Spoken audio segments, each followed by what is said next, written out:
Welcome to 23rd episode of बाप बेटा YouTube channel. आज हम बात करेंगे इस तरीके की फ्रॉड की जिसमें आप खुद जाके अगले के अकाउंट में कैश डिपॉजिट करा के आते हैं। कैसे, ये हम आपको एक स्टेप बाय स्टेप बताते हैं। सबसे पहला स्टेप, जो बंदा फ्रॉड कर रहा है वो किसी न किसी न्यूज़पेपर में, आपके लोकल न्यूज़पेपर में एक छोटा सा ऐड देता है जिसमें ये कहा जाता है कि एयरपोर्ट्स पे या टोल प्लाज़ा पे सिक्योरिटी गार्ड की ज़रूरत है। जो आपकी क्वालिफ़िकेशन है वो 10वीं पास होनी चाहिए। तो 10वीं पास तो ऑलमोस्ट सब हैं, और कहीं ना कहीं अनएम्प्लॉयमेंट को देखते हुए लोग सोचते हैं चलो ठीक है, इस नंबर पे कॉल करते हैं। जैसे ही आप उस नंबर पे कॉल करते हो, आपको कहा जाता है कि सो एंड सो वेबसाइट पे जाइए, आपके व्हाट्सएप कर देंगे या आपको एसएमएस कर देंगे। वहाँ से आप फॉर्म डाउनलोड करिए और अपनी जो भी क्वालिफ़िकेशन है या बेसिक डिटेल डाल दीजिए। आपका आधार कार्ड नंबर नहीं चाहिए, कुछ नहीं चाहिए, एक फ़ोन नंबर और आपका पोस्टल एड्रेस चाहिए। आप अपने उस पर फ़ोटो चिपकाएँ, उसको क्रॉस साइन करें और हमें सेंड कर दीजिए। तो इसमें कहीं पर भी आपको ऐसा नहीं लगता है कि आपके साथ कोई फ्रॉड हो रहा है या कुछ भी ऐसा हो रहा है। आपको लगता है कि ठीक है, ये तो बेसिक फॉर्मेलिटी है और इसके हिसाब से हम अपना फॉर्म फिल करेंगे और भेज देते हैं। अब आप फॉर्म फिल करके भेज देते हैं। आप 10 दिन, 15 दिन, 20 दिन, 50 दिन उस चीज़ का वेट करते हैं, जबकि फ्रॉड स्टार्ट होता है 60 दिन बाद, यानी कि 2 या 3 महीने बाद, डिपेंडिंग अपॉन कि आपका नंबर कब आता है, कब आप लाइन में लगे हुए हो फ्रॉड की लाइन में। अब आपको 2 महीने बाद कॉल या 3 महीने बाद आपके पास एक कॉल आता है कि आपने इस डेट में इस पोस्ट के लिए अप्लाई किया था। थोड़ी देर के लिए आप भी बहुत चक्के हो जाते हो कि यार मैंने तो कभी अप्लाई किया नहीं, या अचानक से कॉल किस चीज़ के लिए आ गया। फिर आपको याद आता है यस, मैंने एक दिन ये काम किया था और शायद उसका कॉल आया है। कॉल में ये कहा जाता है कि आपको कहीं ना कहीं अपॉइंट किया जाएगा। आप सबसे पहले चेक करके बताइए कि आपके लोकल जो हैं टोल प्लाज़ा कितने हैं और किस किस लोकेशन पे हैं, और या फिर कोई एयरपोर्ट है कि आपके आसपास। आप कन्विंस होते हैं और आप अगले दिन फिर वेट करते हैं कॉल का। आपके पास कॉल आता है और आप बताते हो कि मेरे पास में ये वाला टोल प्लाज़ा है, 1 2 3 4 5, और ये वाला एयरपोर्ट है। तो आपको कहा जाता है कि आप थोड़े दिन वेट करिए, हम आपको वापस कॉल करके अपडेट करेंगे। फिर आप कॉल का वेट करते रहते हैं। 1 हफ्ते तक या 2 हफ्ते तक आपके पास कोई कॉल नहीं आता है। अचानक से एक दिन आपके पास कॉल आता है और आपको कहा जाता है कि आप सेलेक्ट हो गए हैं इस पोस्ट के लिए, जिसके लिए अब आपको अपनी कुछ और इन्फॉर्मेशन देनी है। तो आप कहते हैं बताइए क्या इन्फॉर्मेशन चाहिए। तो आपको कहते हैं सो एंड सो वेबसाइट पे जाइए और वहाँ से जाके एक पूरा फॉर्म डाउनलोड करिए। उसके अंदर पूरी की पूरी क्वालिफ़िकेशंस के डॉक्यूमेंट लिखे हुए हैं, क्या क्या रिक्वायरमेंट्स हैं वो लिखी हुई हैं, और वो आप हमें दे दीजिए। रिक्वायरमेंट कुछ इस तरीके की होगी, आपका एजुकेशनल सर्टिफिकेट, एक फ़ोटो चिपकाइएगा, अपने साथ में आधार कार्ड भेजिएगा और आधार कार्ड के अपने क्रॉस साइन कर दीजिएगा। तो इस तरीके की जो बेसिक फॉर्मेलिटीज़ होती हैं किसी भी जॉब के लिए, वो आपसे ले ली जाती हैं। उस फॉर्म में साथ में पीछे एक पेज लिखा होता है जिसके ऊपर टर्म्स एंड कंडीशंस लिखी होती हैं। टर्म्स एंड कंडीशन में ऐसा कुछ नहीं लिखा होता है कि आप हमें पैसे दोगे या कुछ होगा। उसमें लिखा होता है कि एक बिल्कुल जैसे ऑफिशियल किसी की बिल्कुल प्रॉपर वेबसाइट होती है, या ऑफिशियल जैसे आपको डॉक्यूमेंट साइन करते हैं उस पर लिखा रहता है कि आपको कहीं भी ट्रांसफ़र कर दिया जाएगा, ये टर्म्स एंड कंडीशन होगी, जब हम चाहेंगे आपको निकालेंगे, इतना पीएफ काटेंगे, इतनी ये इन्फॉर्मेशन होगी, इतनी आपकी सैलरी होगी, इस तरीके से पूरी लिख के और कहा जाता है कि सर नीचे आप साइन करके भेज दीजिए। तो अगर आप किसी भी एक्सपर्ट आदमी को भी थोड़ी देर के लिए दिखाएंगे वही फॉर्म, तो ऐसा लगेगा कि हाँ ठीक है, there is a possibility of job, तो क्यों ना ट्राई करो, क्योंकि आपसे कहीं पर भी अगला बंदा पैसे नहीं मांग रहा है। और इसमें मेरे जैसा बंदा भी यही सोचेगा कि हो सकता है कोई कंसल्टेंसी कंपनी है, वो अगले बंदे से जिसके लिए हायरिंग कर रही है उससे अपना कमीशन ले ले, इसलिए वो बार बार आपको कॉल कर रहे हैं। तो कोई बात नहीं, आप ट्राई करो, अप्लाई करके तो भेजना है। आपके 40-50 रुपये लग रहे हैं या मैक्सिमम 100 रुपये लग रहा है, कोई बात नहीं, आप भेज दो। आप भेज देते हो अपनी इन्फॉर्मेशन और उसके बाद आप वेट करते हो अगली इन्फॉर्मेशन का। अब 2 या 3 दिन बाद वापस आपके पास कॉल आता है, क्योंकि आपने उसको रजिस्टर्ड पोस्ट के थ्रू भेजा होता है और उसमें आपका एड्रेस होता है। आपके पास कॉल आता है कि आपकी इन्फॉर्मेशन हमें मिल गई है। तो आपकी ये अपडेट है कि आपको अब से 15 दिन बाद या 10 दिन बाद so and so toll plaza पे जॉब ज्वाइन करनी है। वहाँ पर जो आपका टॉप लीडर कह सकते हैं या ऑफिसर कह सकते हैं या सुपरवाइज़र कह सकते हैं, वो अभी वहाँ पर नहीं आए हैं। वो 10 दिन बाद या 5 दिन बाद वहाँ पे पोस्टेड होंगे और फिर आप वहाँ पे जाके कहिएगा कि इन बंदे से मिलना है। उनका कोई फ़ोन नंबर आपके साथ शेयर नहीं किया जाता है, कुछ नहीं किया जाता है, और कहा जाता है वहाँ पे जाएं और इस आदमी से जाकर मिल लें, और वो सारी की सारी इन्फॉर्मेशन आपको दे देंगे। यहाँ तक पूरे फ्रॉड में कहीं पर भी आपसे एक भी पैसा नहीं मांगा गया है और आप पूरी तरह कन्विंस्ड हैं कि अब से 10 या 15 दिन बाद मुझे जॉब ज्वाइन करनी है। इन बिटवीन 2 दिन बाद आपके पास कॉल आता है कि आपकी जॉब 100% कन्फर्म हो गई है, ये आपकी वर्दी रहेगी, इस तरीके की वर्दी आपको खुद सिलवानी है, ये बेल्ट अरेंज करनी है, ये कैप अरेंज करनी है, ताकि आप जाके जॉब इमीडिएटली वहाँ पे ज्वाइन कर लो, और जो आपकी वर्दी का खर्चा होगा या जो भी अपने लिए शूज़ वगैरह आप खरीदोगे, उसके आपको कंपनी की तरफ से 2365 या समथिंग कुछ एक अजीब सा अमाउंट डाल दिया जाता है, जिसमें आपको लगता है कि बिल्कुल ठीक है, इसके लिए ये चीज़ें बिल्कुल ठीक है, 2000 रुपये में या 1500 रुपये में या 1000 रुपये में ये चीज़ें सारी की सारी अवेलेबल होंगी। कुछ लोग करते हैं कि चलो वर्दी हम सिलवाते हैं, जैसे ही वर्दी सिलवाने की बात होती है वहाँ तक तो काम चल जाता है। फिर बात आती है उस तरीके की बेल्ट ख़रीदने की जो कि आप अरेंज नहीं कर पा रहे हो लोकल मार्केट से, उस तरीके की कैप ख़रीदने की जो आप अरेंज नहीं कर पा रहे हो, उस तरीके के बैचेस ख़रीदने की जो कि आप अरेंज नहीं कर पा रहे हो, जबकि आपसे कहा गया था कि एस लिखा हुआ, सिक्योरिटी लिखा हुआ बैच आपको कहीं पर भी ईजिली अवेलेबल हो जाएगा। बट बड़े शहर में शायद ये चीज़ें अवेलेबल हो, बट अगर कोई बंदा गांव में बैठा है या लोकल कस्बे में बैठा है, उसको चीज़ें बड़े आराम से नहीं मिलेंगी। अब वो बंदा इमीडिएटली जहाँ से कॉल आया था या तो उनको कॉल करेगा या फिर अगले दिन उनका कॉल आ जाएगा कि क्या आपने अरेंज कर लिया है। आप कहोगे नहीं, मुझे लोकल मार्केट से चीज़ें अवेलेबल नहीं हो पा रही हैं। आप इस चीज़ में एक बड़े ध्यान से देखिएगा कि अगर कोई बड़ी सिटी में भी बैठा हुआ है तो ये चीज़ें अरेंज कर लेगा। खर्चा किसका हुआ? आपका। बट अगली कंपनी का या अगले फ्रॉड करने वाले बंदे का कुछ भी नहीं गया। अब आपके पास कॉल आता है, अब अगले दिन कहते हैं कि नहीं, मुझसे चीज़ें अरेंज नहीं हो पा रही हैं, तो आपको एक सेकंड ऑप्शन दिया जाता है कि हम डायरेक्टली इस चीज़ को प्रोवाइड नहीं कर सकते हैं, बट हमारे एक नोन है, ये उनके फ़ोन नंबर हैं, उनको आप फ़ोन करें और ये आपके लिए सारी चीज़ें अरेंज कर देंगे, जिसके अगेंस्ट में आप उन्हीं से नेगोशिएट करिएगा कि आपसे कितना पैसा मांगते हैं, कितना नहीं मांगते हैं। बट कंपनी आपको जो हमने कहा है 2000 रुपये या 2000 या 1500 है, जो भी है वो आपका कंपनसेशन होगा आपकी वर्दी के अगेंस्ट में। जिस दिन आप ज्वाइन करोगे उस दिन आपको आपकी वर्दी के पैसे वापस कर दिए जाएंगे जो आपने सिलवाई है। अब आप दूसरे नंबर पे कॉल करते हैं जो उस बंदे ने या उस कॉल करने वाली मैडम जी ने आपको दिया है कि यहाँ से आप कह के अपनी वर्दी सिलवा लीजिएगा। अब आप उसको कॉल करते हैं, वो बंदा आपसे नेगोशिएशन की बात करता है, वो आपको क्लियरली कहता है कि नहीं साहब, मैं तो आपको 2000 रुपये वर्दी नहीं दे सकता, क्योंकि ये तो कंपनी के हिसाब से छोटा कपड़ा लगता है, बुरा कपड़ा लगता है, कम कपड़ा लगता है, लो क्वालिटी कपड़ा होता है, हम तो हाई क्वालिटी ही प्रोवाइड करते हैं। फिर आप बाद में ये कहोगे वो कहोगे, तो वो आपको पूरे झांसे में लेके इस तरीके से बात करता है कि जैसे सच में वो एक दर्जी है या फिर प्रोवाइडर है जो आपको वर्दी सिल के देगा। अब आप सोचते हो कोई बात नहीं, मेरी फर्स्ट सैलरी मुझे 2000 मिलने वाला है, मैं 1000 रुपये एक्स्ट्रा भी दे दूंगा, 500 एक्स्ट्रा भी दे दूंगा। तो सबसे हो सकता है वो अलग अलग पैसे मांग ले, डिपेंडिंग अपॉन वो किस तरीके से आपसे डील करता है। आप कन्वेंस हो जाते हैं, आप कहते हैं कि ठीक है यार, कोई बात नहीं, मुझे फर्स्ट सैलरी मिलेगी तो मैं दे दूंगा यार पैसे, कोई दिक्कत नहीं है, और फर्स्ट सैलरी में तो मेरी सारी चीज़ें रिकवर होने ही वाली हैं, जॉब है तो कोई बात नहीं, चलता है, 2-4 हज़ार रुपये खर्च भी हो जाएंगे तो कोई बात नहीं। अब अगला बंदा आपसे ये कहता है कि अगर आपको वर्दी सिलवानी है तो मैंने आपको बोला था 3000 रुपये, उसमें से आपके जो वर्दी के पैसे हैं 2000 रुपये, कम से कम अब वो तो आप मुझे दो, 1000 रुपये जब आपकी ज्वाइनिंग हो जाएगी तो उस दिन आप मुझे दे दीजिएगा। वहीं पर किसी को हम बोल देंगे, वो आपसे कैश कलेक्ट कर लेगा, या कुछ और टर्म्स डाल देते हैं। अब आप कन्विंस्ड हो कि अगला बंदा 50% मांग रहे हैं, 70% मांग रहे हैं, क्यों ना हम दे दें और हमारी वर्दी सिली सिलाई उस दिन हमें, जिस दिन हम जॉब ज्वाइन करेंगे, मिल जाएगी। अब आप खुद जाते हैं, अगले से उसका अकाउंट नंबर लेते हैं और अकाउंट में पैसे डाल के उसको रसीद सेंड कर देते हैं कि मैंने कर दिया। वो बंदा कहता है कोई बात नहीं, आपको 2-4 दिन में वर्दी मिल जाएगी।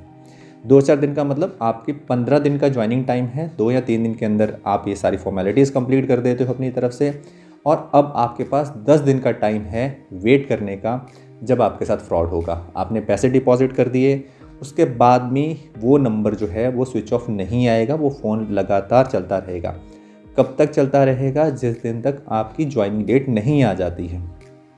कौन से नंबर? जिन दोनों फ़ोन्स नंबर से आपके पास कॉल आया था, पहला ये जिसको आप सोच रहे थे कि कंसल्टेंसी कंपनी है, हमें नौकरी दिलवा रही है, और दूसरा वो जिसको आप सोच रहे हैं कि हमें वर्दी सिल के दे रहा है। तो आप बिल्कुल कॉन्फिडेंट हैं, जब भी आप कॉल करते हैं वो कॉल पिक करते हैं, आपके नाम से आपके साथ बात करते हैं, तो आपको ऐसा लगता है कि बिल्कुल एक जेन्युइन एनवायरनमेंट है और ये काम हो रहा है। अब फ्रॉड कहाँ से स्टार्ट होता है? आपने कैश डिपॉजिट करा दिया, आपकी तरफ से सारी चीज़ें हो गई, आपकी तरफ से 2 या 3 हज़ार रुपये डाल दिए गए हैं, आपने खुद जाके डाले हैं। जिस दिन आपको ज्वाइन करना है उससे एक रात पहले ही वो नंबर, दोनों के दोनों नंबर जो हैं या जितने भी नंबर जिनसे आपके पास कॉल आए थे, बंद हो जाते हैं। और अब आप कॉल करते रहते हैं, आपको लगता है कि यार सारे लोग जेन्युइन थे, सारी चीज़ें हो गई हैं। यहाँ तक कि कुछ सिनेरियोज़ में ऐसा हो जाता है कि लोग टोल प्लाजा पे या एयरपोर्ट पे जाके उस बंदे की बात करते हैं कि ऐसे ऐसे हमारे पास कॉल आया था, ये बंदा यहाँ पर है और ऐसा ऐसा कुछ चल रहा था और ये वेबसाइट थी। तो जैसे आप उस वेबसाइट पे देखते हो पता चलता है वेबसाइट इंडिया की नहीं है, कहीं और से ही रजिस्टर्ड है, उस पर जो फ़ोन नंबर दिए हुए हैं, सब कुछ दिया हुआ, सब फ्रॉड है। तो आपको उस वक्त पता चलता है कि आपके साथ 1500 से लेके 3000 तक का कुछ भी फ्रॉड का अमाउंट हो गया है। अब क्या आप 1500 के लिए थाने में जाओगे? बिल्कुल नहीं। क्या आप 1500 के लिए बहुत रोओगे चिल्लाओगे? बिल्कुल नहीं। क्या आप किसी को रिपोर्ट करोगे साइबर क्राइम को? किसी को नहीं। आप घर आओगे झल्लाते हुए और कम से कम ये बोलोगे, चल यार फ्रॉड हो गया, 1500, 2000, 4000 का हो गया, बड़ा फ्रॉड तो नहीं हुआ, 10,000, 50,000 तो नहीं हुआ। बट आप सोचिए आपके जैसे कितने लोगों के साथ उन्होंने फ्रॉड किया। अगर वो 100, 200, 400 लोगों को भी उस पूरे झांसे में ले लेते हैं और 400 में से अगर 100 लोग भी उनको 2-2, 4-4 हज़ार रुपये दे देते हैं, तो आप सोचिए कि उनका तो बैठे बिठाए काम हो गया। और ऐसा नहीं है कि वो एक एरिया में काम कर रहे हैं, उनके पास हज़ारों फ़ोन्स हो सकते हैं, क्योंकि सिम लेना और इस तरीके से फ्रॉड करना कोई बड़ी बात नहीं है। एक सिम ली एक एरिया के लिए, दूसरी सिम ली दूसरे एरिया के लिए, और इस तरीके से वो कंटिन्यू कॉल करते रहते हैं। आप यहाँ तक भी सोचिए कि पूरे सिनेरियो में अगर आप बात करें तो कहीं पर भी आपको ये नहीं पता है कॉल कहाँ से आया।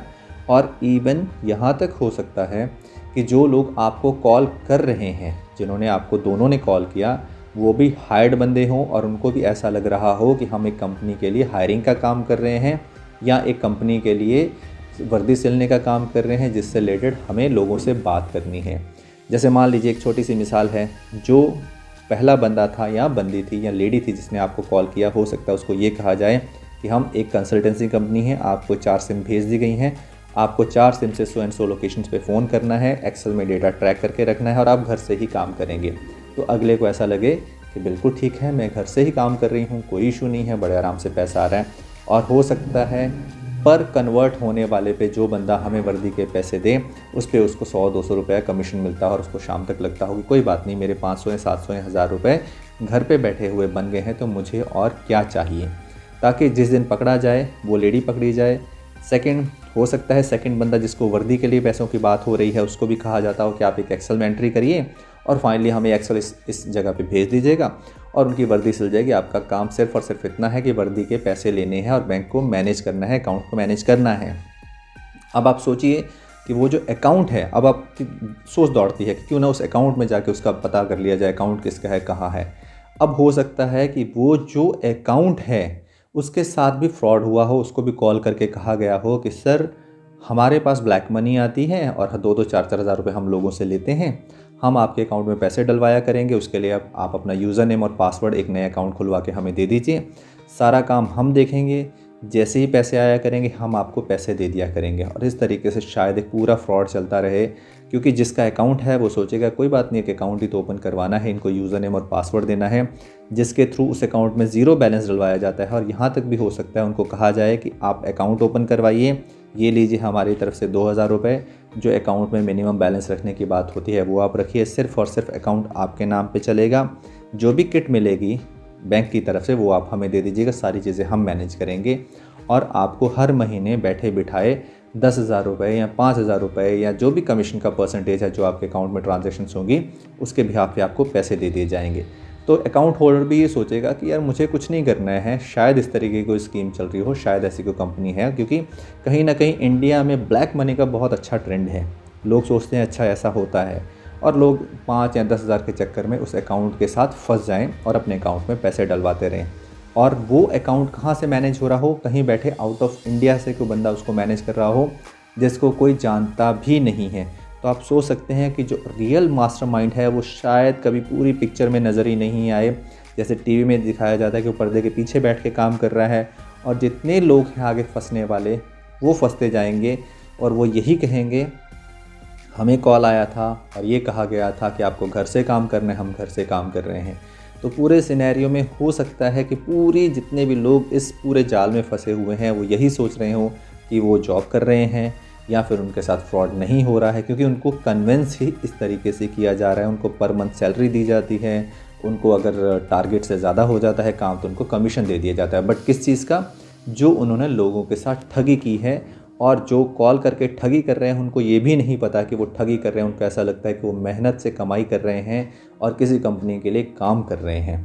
तो आप इस तरीके का आपके पास अब कभी भी कोई कॉल आता है तो सबसे पहले आप इसमें 3 या 4 चीज़ें मैं आपसे बिल्कुल क्लियर कहूँगा। पहली चीज़, अगर कोई आपको कहता है कि आपको घर बैठे काम करना है तो बहुत ध्यान से काम करिएगा, पता नहीं आप किस फ्रॉड का शिकार होने वाले हैं।